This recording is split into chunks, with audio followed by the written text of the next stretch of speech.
ఆంధ్రప్రదేశ్లో డిఎస్సికి సంబంధించి బిగ్ అప్డేట్ రావడం జరిగింది.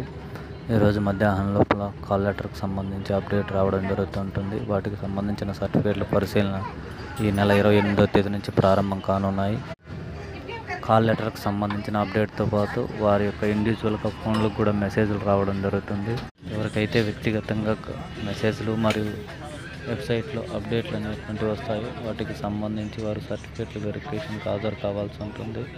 వాటికి సంబంధించినటువంటి స్పష్టమైన ఆదేశాలను కూడా వెబ్సైట్లో పొందుపరచడం జరిగింది. మరియు సర్టిఫికేట్ల పరిశీలనకు సంబంధించి అన్ని ఏర్పాట్లు కూడా పూర్తి కావడం అనేటువంటి జరిగింది. మరింత విద్యా ఉద్యోగ సమాచారం కోసం మన ఛానల్ని సబ్స్క్రైబ్ చేయండి.